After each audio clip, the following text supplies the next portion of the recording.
Hello student, स्वागत है हमारे चैनल बीएससी एजुकेशन लेक्चर्स में।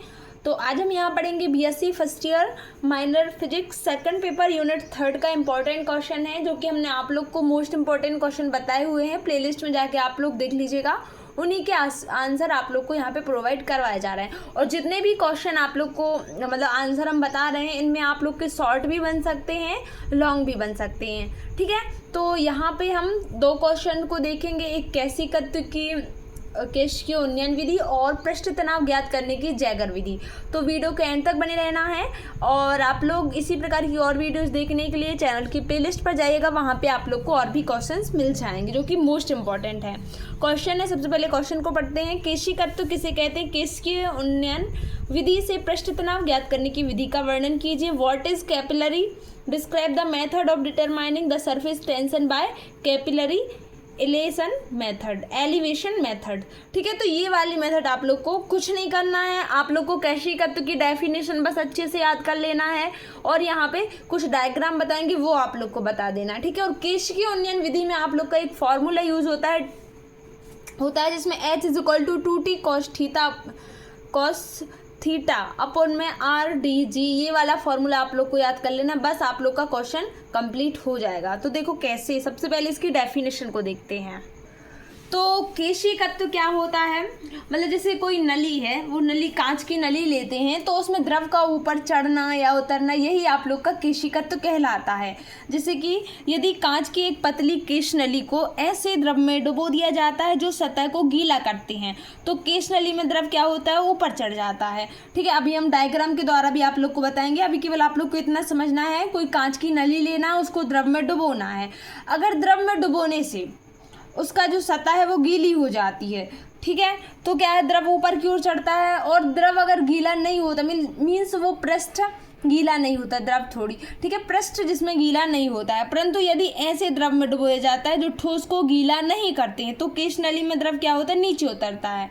अतः केश नली में द्रव का चढ़ना या उतरना ही केशिकत्व कहलाता है। आई होप केशिकत्व समझ में आ गया होगा कि क्या होता है। केशिकत्व में आप लोग को ये बस द्रव का चढ़ना और उतरना केशिकत्व कहलाता है। किसमें? किसी कांच की केश नली में। ठीक है, ये तो समझ में। केश नली का व्यास जितना कम होगा, नली में द्रव उतना ही अधिक चढ़ेगा या उतरेगा। मान के चलो, देखो एक हाइट का फॉर्मूला होता है इसका, जो अपन केश की उन्नयन विधि में फॉर्मूला लगाते हैं, मतलब इसको प्रूव करते हैं। H is equal to 2T cos theta upon में RDG, जहाँ पे ये T कॉस थीटा आप लोग का क्या होता है, एक जहाँ पे जो ये T होता है वो आप लोग का पृष्ठ तनाव होता है, H आप लोग की हाइट होती है, R त्रिज्या होती है और G आप लोग का गुरुत्वीय त्वरण होता है। क्लियर है इतना? और ये थीटा आप लोग का कोई कोण होता है। तो यहाँ पे ये बोल रहे हैं, आप लोग को ये पॉइंट समझना है कि केश नली का व्यास जितना कम होगा, नली में द्रव उतना ही अधिक होगा, क्योंकि इसके व्युत्क्रम आ रहा है ना, त्रिज्या इसकी व्युत्क्रम आ रही है। अगर आप लोग की हाइट बढ़ेगी तो त्रिज्या कम होगी, त्रिज्या कम होगी तो व्यास भी कम होगा। जब हाइट ज़्यादा होगी, ठीक है, हाइट अगर ज़्यादा लोगी तो क्या आप लोग को त्रिज्या कम लेनी पड़ेगी। इसी प्रकार से जब, और देखो H के अनुक्रमानुपाती क्या है? T है, और ये आप लोग की जो नीचे होते हैं वो व्युत्क्रमानुपाती होती है। तो यही बात यहाँ पे लिखी हुई है, केश नली का व्यास जितना कम होगा, नली में द्रव उतना ही अधिक चढ़ेगा। व्यास मीन्स त्रिज्या, त्रिज्या का दुगना व्यास होता है, तो जैसे त्रिज्या दुगनी होगी तो व्यास भी दुगना, और अगर त्रिज्या कम होगी तो व्यास भी कम होगा। ठीक है, तो जैसे त्रिज्या कम होगी मीन्स व्यास कम होगा, तो द्रव में उतना ही अधिक चढ़ेगा, क्योंकि इसके व्युत्क्रमानुपाती होता है। क्लियर है इतना? इसका कारण यह है कि जब केश नली को द्रव में डुबोते हैं तो पृष्ठ पर अतिरिक्त दाब 2T अपॉन R कार्य करता है, तो उत्प्लावन बल की संतुलित करता है यदि द्रव का घनत्व D और ऊंचाई H हो। ठीक है, अब देखो यहाँ पे क्या करना है, दाब का फॉर्मूला होता है P is equal to R rho G, ठीक है, RDG। P is equal to क्या होता है? RDG, ये होता है, ठीक है, दाब का। लेकिन यहाँ पे आप लोग को दाब क्या बता रहे हैं कि केश नली में द्रव को डुबोते हैं तो इसकी पृष्ठ पर कौन सा दाब लगता है? P is equal to 2T upon में R लगता है। तो इन दोनों इक्वेशन को बराबर रख दिया, ठीक है। RDG, R मीन्स त्रिज्या, यानी यहाँ पे आप लोग हाइट ले सकते हो HDG, ठीक है, सॉरी यहाँ पे हाइट लेना था, वो तो उसमें होता है ना हाइट का। तो क्लियर है इतना। HDG और 2T/R इन दोनों को बराबर लिख के ये वाली इक्वेशन आप लोग को केशिकत्व में बतानी है। क्लियर है। केशिकत्व के अब 2 डायग्राम भी देख लेते हैं और आप लोग को केशिकत्व की डेफिनेशन में ये दोनों डायग्राम भी बनाने बहुत इजी हैं। आप लोग को द्रव लेना है, ठीक है, द्रव, और इसमें एक केशनली डालनी है। केशनली ये सीधी रखी हुई है तो ऊपर तक पहुंच गया, चढ़ गया पानी। लेकिन यहाँ पे देखो जो केशनली वो उल्टी रखी हुई है, तो जैसे आप लोग किसी चीज़ को उल्टा करोगे तो केवल उतना ही पानी भरेगा, ठीक है। तो ये यहाँ पे 2 डायग्राम आप लोग को बताने हैं। तो केशिकत्व तो आप लोग क्या कह सकते हो, जब कांच की कोई केशनली में द्रव में डुबोया जाता है तो द्रव का चढ़ना या उतरना केशिकत्व कहलाता है, ठीक है। क्लियर, इतना आप लोग केशिकत्व की डेफिनेशन में लिख सकते हो। फिर इसके बाद आप लोग को क्या करना है, इसमें उत्प्लावन बल लेना है और यहाँ पे दाब आप लोग को 2T/R इज इक्वल टू जो दाब का फॉर्मूला होता है ये HDG, इन दोनों को बराबर रख देना है। इतना आप लोग को केशिकत्व में करना है। अब इसकी केश की उन्नयन विधि में क्या करना है, हमने फॉर्मूला बताया हुआ है ना, वो ही आप लोग को यहाँ पे मेन चीज को याद रखना है। कौन सा फॉर्मूला, आप लोग को ये वाला फॉर्मूला याद रखना, यही आप लोग को यहाँ पे प्रूव करना होगा। H is equal to 2T cos θ/RDG, ठीक है। यहाँ पे आप लोग इसको R क्या है, आप लोग की त्रिज्या रहेगी, D आप लोग का घनत्व रहेगा और T आप लोग का पृष्ठ तनाव रहेगा और H आप लोग का हाइट रहेगी, मीन्स ऊंचाई रहेगी। क्लियर है इतना। तो केश की उन्नयन विधि में आप लोग को क्या क्या लेना पड़ेगा, माना R त्रिज्या की एक केशनली किसी द्रव में डुबोई गई है, ठीक है। ये तो आप लोग को केशिकत्व में बताया है कि केशनली लेना, उसको द्रव में डुबोना है। अब इस विधि से आप लोग को बताना है कि केशिकत्व मीन्स पृष्ठ तनाव कैसे ज्ञात करते हैं, केश की उन्नयन विधि द्वारा। तो पृष्ठ तनाव भी लेना पड़ेगा, ठीक है।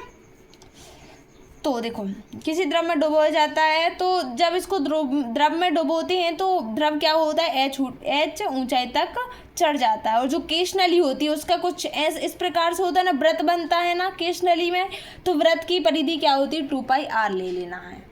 इसमें भी वैसा ही आप लोग को डायग्राम बनाना है, ठीक है।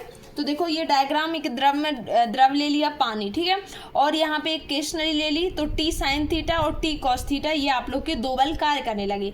तो जो T sin θ है ये बराबर, देखो ये एक उसी के बराबर में कर रहा है और विपरीत में भी कार्य कर रहा है, तो ये तो निरस्त हो जाएगा T sin θ। लेकिन जो T cos θ है वो एक ही दिशा में कर रहे हैं, इस प्रकार से और इस प्रकार से, तो ये आप लोग के इसमें कार्य करेंगे। और जो पानी को चढ़ाने में सहायक होते हैं तो T cos θ लेंगे, T sin θ अपना बल निरस्त कर देंगे। क्यों कर देंगे, क्योंकि ये विपरीत में भी लग रहा है और बराबर में भी लग रहा है, इसलिए ये T sin θ को नहीं लेंगे। अब देखो जो कुछ डायग्राम में लिया हुआ है वही आप लोग को यहाँ पे बताना है। माना पानी का पृष्ठ तनाव T है, व स्पर्श कोण θ ले लिया, ठीक है, और पृष्ठ तनाव T के कारण T cos θ और T sin θ 2 बल कार्य करते हैं। T sin θ वाले घटक बल बराबर व विपरीत होने के कारण एक दूसरे को निरस्त कर देते हैं। T cos θ इसके पानी को चढ़ाने में सहायक होते हैं, यही लिखना है, ठीक है। और यहाँ पे अतः, जब इतना सब कुछ बताने के बाद आप लोग क्या कह सकते हो कि अतः केश नली में H ऊंचाई तक चढ़े पानी का भार और वक्र पृष्ठ में के कारण बल, तो इनका आप लोग को फॉर्मूला लगाना है। अब देखो इसका देखो भार मीन्स आप लोग का mg में इसको नापते हो, ठीक है, और वक्र पृष्ठ के कारण इसका क्या होगा 2πr बल होगा, और आप लोग का इसके साथ क्या लग रहा है, कौन सा बल, T cos θ। क्लियर है इतना। मतलब आप लोगों ने द्रव लिया है और केश नली के आधार पे दोनों के बल और भार को बराबर कर दिया। ये केश नली के लिए है और ये आप लोग का जल के लिए है, मीन्स द्रव के लिए है, ठीक है। क्योंकि किसी केश नली को द्रव में डुबो रहे तो केश नली और द्रव से रिलेटेड ही लेना पड़ेगा। तो केश नली का जो मतलब परिधि थी वो आप लोग ने कह ली थी 2πr, और इसमें जो बल लग रहा था घटक था वो T cos θ। क्लियर है इतना। यहाँ पे देखो अब द्रव्यमान, ठीक है, आयतन बराबर क्या होता है, आयतन मीन्स वॉल्यूम, ठीक है, आयतन बराबर होता है द्रव्यमान बटे में घनत्व होता है। तो देखो ये आप लोग का द्रव्यमान क्या है, m है m। तो यहाँ पे देखो आप लोग द्रव्यमान के स्थान पे क्या लिख सकते हो,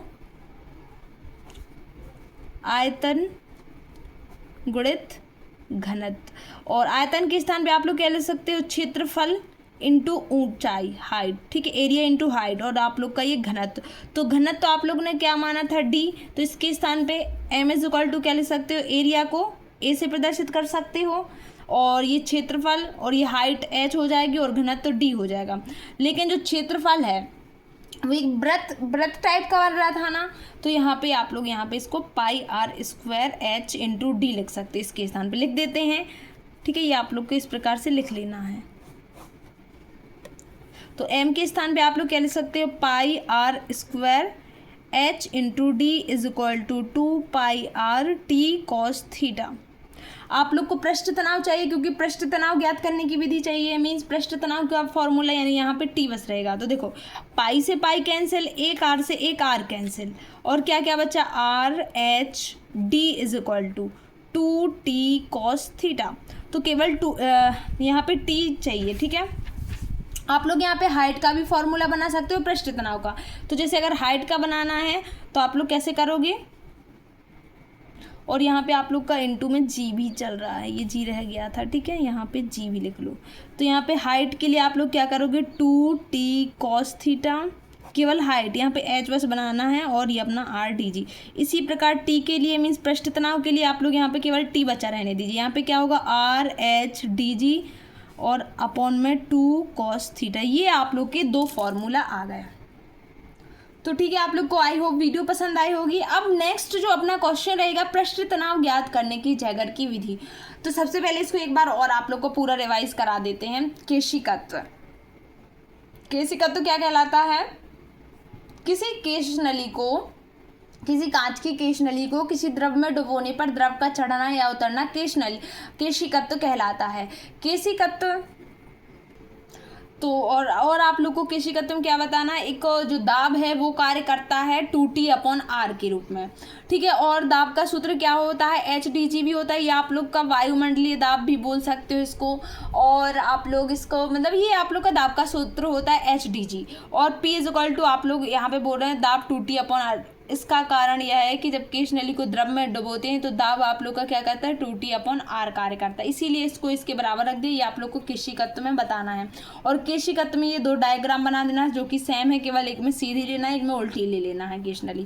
ठीक है, और केशिकीय उन्नयन विधि में आप लोग को क्या करना है, एक डायग्राम लेना है, उसमें आप लोग को पृष्ठ तनाव लेना है, घनत्व लेना है, त्रिज्या लेनी है। और त्रिज्या क्योंकि केश नली आप लोग की इस प्रकार से होती है, कैसे इस प्रकार से होती है, तो यहाँ पे वृत्त बनता है, वृत्त का यहाँ पे क्षेत्रफल लेना पड़ता है, वृत्त की परिधि मीन्स वक्र पृष्ठ मीन्स परिधि। ठीक है, तो केश की उन्नयन विधि में आप लोग को केवल इतना करना है कि जो जल का भार होता है और केश नली के थ्रू जो आप लोग का भार मतलब बल बनता है, केश नली में मतलब जो द्रव होता है उसका भार और वक्र पृष्ठ के कारण जो बल लगता है उन दोनों को बराबर रख देना है। और आप लोग को इस प्रकार से ये फॉर्मूला बना लेना है। ये फॉर्मूला याद होना चाहिए, आयतन इज इक्वल टू द्रव्यमान बटे घनत्व होता है। ठीक है, तो वीडियो पसंद आए तो अपने दोस्तों के साथ शेयर जरूर करिएगा। अभी एक और क्वेश्चन देखेंगे और इसी प्रकार की और वीडियोस आप लोग प्लेलिस्ट में जाके देख सकते हो। चलो तो नेक्स्ट क्वेश्चन पर चलते हैं।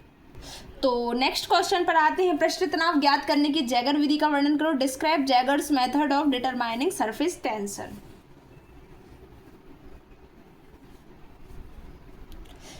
तो देखो इसमें आर एक बोतल, सबसे पहले तो आप लोग ये डायग्राम देख लीजिएगा। ये जो है आप लोग का आर, एक ये बोतल दी गई है, ठीक है, और यहाँ पे जिसमें दो छिद्र हैं ये वाले, ठीक है, ये और ये जिसमें दो छिद्र हैं, एक में फनल, ये आप लोग का फनल होता है जिसे एफ से, और आप लोग को देखो आप लोग इसको अलग से भी प्रदर्शित कर सकते हो। हमने यहाँ पे F R A B C D के द्वारा किया है, आप लोग किसी भी प्रकार से इसको डिनोट कर सकते हो। ठीक है, इसका वर्णन करते हैं, मतलब इसमें क्या क्या क्या दिया है वो आप लोग को लिखना है सबसे पहले, फिर इसका सिद्धांत समझेंगे। सबसे पहले देखो ये कि आर एक बोतल ले ली, इसमें दो छिद्र हैं जिसमें एक फनल लगा दिया है और दूसरे सिरे पर सीडी नली लगी हुई। ये जो है सीडी, इसी से आप लोग की एक नली लगी हुई है। मीन्स देखो एक बोतल ली, उसमें दो छिद्र हैं, एक छिद्र में फनल, एक छिद्र में आप लोग की सीडी नली लगी हुई है। जो सीडी नली लगी हुई है इसके पानी एक मैनोमीटर लगा है एम, इसमें एक ये इसमें से पानी जो लगा हुआ है इसमें मैनोमीटर कहलाता है, जिससे पानी मापते वगैरह होंगी। ठीक है, और सीडी के दूसरे सिरे पर ये वाला एक केश नली ए बी लगी हुई है, ये एक आप लोग की केश नली होती है ए बी, ठीक है, जिसमें प्रायोगिक द्रव की ऊंचाई एच तक चढ़ाना है। तो देखो पृष्ठ तनाव ज्ञात करने के लिए एक आप लोग द्रव लेते हो, द्रव में केश नली डालते हो, ये तो इतना आप लोग कर लोगे इस डायग्राम में। केवल आप लोग को यहाँ पे एक बोतल लेनी है और एक आप लोग को इस प्रकार से एक ये मैनोमीटर लेना है, ठीक है। तो यहाँ पे देखो बोतल में आप लोग को फनल लेना है और सीडी एक नली लेना है, जिसका संबंध आप लोग को एक केश नली से करना है और एक मैनोमीटर से करना है। क्लियर है, आप लोग इस डायग्राम को समझ गए होंगे। और जो ये वाला क्यों लिया है, क्योंकि द्रव H ऊंचाई तक चढ़ाना है, इसलिए ये केश नली लगी हुई है। तो डायग्राम आप लोग को कैसा क्या करना है, सबसे पहले जैसा कि पृष्ठ तनाव में आप लोग डायग्राम बनाते हो, द्रव लेते हो और एक केश नली लेते हो, तो ये केश नली और द्रव तो लेना ही लेना है। केवल जो जैगर विधि होती है इसमें आप लोग को एक बोतल लेना है, बोतल में फनल लगाना है, फनल के साथ साथ एक सीडी नली लगाना है, जिसका संबंध आप लोग को केश नली से करना है। बस इतना आप लोग डायग्राम में अच्छे से देख लीजिएगा। ये डायग्राम आप लोग को जैगर विधि में इंपॉर्टेंट होने वाला। अब इसके सिद्धांत को समझते हैं। प्रारंभ में एस की सहायता से बूंद बूंद करके पानी बोतल में गिराते हैं। एस की सहायता से, देखो हमने आप लोग को ये बताया हुआ है पूरे, ये है एस, क्या है ये एस, इसकी सहायता से आप लोग को बूंद बूंद करके पानी को गिराना है, ठीक है। फिर इसके बाद बोतल में इससे क्या होगा कि जो बोतल में द्रव है वो बढ़ेगा व एम की सहायता से इसके अंदर उत्प्लावन बल लगे। उत्प्लावन बल क्या होता है, जो मतलब जो जैसे ऊपर की ओर धकेलता है, किसी भी चीज़ को द्रव में ऊपर की ओर धकेलता है। आप लोग इसको पढ़ लीजिएगा। उत्प्लावन बल हो जाता है, इस वायु दाब के कारण केश नली पर बूंद बन जाती है तथा दाब बढ़ने पर यह बूंद टूट जाती है, ठीक है। अब इसके डायरेक्ट आप लोग इसके डेरिवेशन पर चलते हैं। इसमें वायुमंडलीय दाब कैपिटल पी से एंड जो द्रव का घनत्व होगा उसे आप लोग स्मॉल पी से भी प्रदर्शित कर सकते हो, या फिर रो बोल दो द्रव के घनत्व को आप लोग, क्योंकि यहाँ पे डबल बार बोलोगे तो आप लोग कंफ्यूज होगे।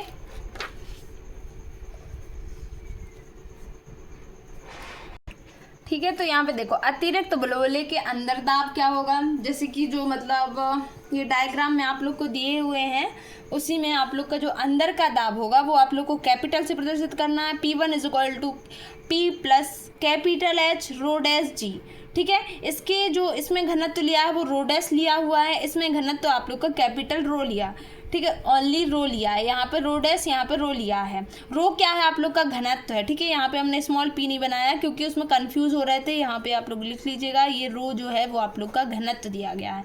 बस जैसे बाहर है बुलबुले के बाहर दाब है, मीन्स वो टोटल होगा, ठीक है। तो आप लोग का क्या होगा, कुल अतिरिक्त दाब कैसे निकालोगे, कुल अतिरिक्त दाब की टोटल कितना अतिरिक्त दाब है। जैसे कोई चीज़ है उसमें आप लोग बाहर की ओर बल लगा रहे हो और अंदर की ओर, तो टोटल में बड़े में से छोटे को घटाओगे तभी आप लोग का मतलब टोटल निकलेगा कुल अतिरिक्त दाब। तो P2 माइनस P1, इसकी वैल्यू पुट कर देते हैं। P2 की वैल्यू क्या है, P प्लस H रो G माइनस, इसको माइनस करेंगे तो माइनस का P minus H rho dash G, P से P तो कैंसिल हो गया, यहाँ से क्या कॉमन आ रहा है, ओनली स्मॉल g आ रहा है, तो H रो माइनस H रो डैश हो जाएगा। लेकिन अतिरिक्त दाब का सूत्र क्या होता है पृष्ठ तनाव में, अतिरिक्त दाब अभी हमने एक बार और लगाया, अभी निकाला था जब केश की उन्नयन विधि में, ये होता है P = 2T/R। इन दोनों को बराबर कर देना, ये आप लोग का इसको इस प्रकार से लिख लीजिएगा, ठीक है। इसको समीकरण 1 दे दीजिएगा, इसको समीकरण 2 दे दीजिएगा। समीकरण 1 व 2 से दोनों को बराबर लिख, ठीक है, क्योंकि दोनों ही दाब हैं। समीकरण 1 व 2 से जैगर विधि में कुछ नहीं करना, आप लोग को सिर्फ डायग्राम देखना और उसमें क्या क्या क्या लिखा है और इसमें क्या प्रदर्शित किया, किससे क्या है। जैसे कि हमने बोला था फनल को ऐप से, इस प्रकार से आप लोग को पूरी जानकारी दे देनी है और ये सब कर देना है। और जैसे कि जो पिछला क्वेश्चन था उसमें भी पृष्ठ तनाव ज्ञात किया था, यहाँ पे भी पृष्ठ तनाव ज्ञात करना मीन्स टी की वैल्यू निकालनी है, ठीक है। तो दोनों को बराबर रख देते हैं यहाँ पे, तो 2T/R = स्मॉल g H रो minus capital H rho dash. ये आप लोग देखो, ये बस याद रखना है कि अतिरिक्त बुलबुले का अंदर दाब और बाहर दाब कितना लेना है, तो बाहर में से अंदर को घटा देना है, तो यहाँ पे कुल आप लोग का अतिरिक्त दाब आ जाएगा। क्लियर है इतना। अब देखो यहाँ से आप लोग को केवल T चाहिए है, तो 2T, R को इस साइड ले आते हैं, G H row minus H rho dash is equal to into में आर हो जाएगा। ठीक है, यहाँ पे केवल टी चाहिए तो अपॉन में 2 ले लेते हैं। मीन्स यहाँ पे आप लोग क्या कर सकते हो, आर जी अपॉन में 2, यहाँ पे H rho minus H rho dash. तो इस प्रकार से आप लोग को ये सब कुछ करना था। ये आप लोग का डेरिवेशन हो गया। वीडियो पसंद आए तो अपने दोस्तों के साथ शेयर जरूर करेगा। थैंक यू, मिलते हैं नेक्स्ट वीडियो में। और यहाँ पे आप लोग लिख सकते हो कि ये जैगर की विधि है। ठीक है, तो नेक्स्ट वीडियो में हम आप लोग को एक और क्वेश्चन, यहाँ पे देखो एक चीज़ यार, सॉरी मिस्टेक हो चुकी है। यहाँ पे आप लोग P1 माइनस P2 करोगे। ठीक है, P1 माइनस P2 कर दोगे, क्योंकि ये अतिरिक्त बुलबुले के अंदर दाब है और केवल बुलबुले के बाहर है। तो यहाँ पे P1 में से P2 को घटाना पड़ेगा। मीन्स ये प्लस का आएगा और ये माइनस का आएगा। ठीक है, केवल यहाँ पे प्लस हो जाएगा और यहाँ पे माइनस हो जाएगा। ये प्लस का हो जाएगा, ये माइनस का, ये प्लस का, ये माइनस का, ये प्लस का, ये माइनस का। ठीक है, इसको आप लोग इस प्रकार से लिख लीजिएगा। थोड़ा सा प्लस माइनस में हो गया है। आर जी अपॉन में 2, यहाँ पे H rho dash minus H rho, ये आप लोग का फॉर्मूला हो जाएगा पृष्ठ तनाव का। ठीक है, थैंक यू। प्लेलिस्ट में जाके और भी वीडियोस देख लीजिएगा।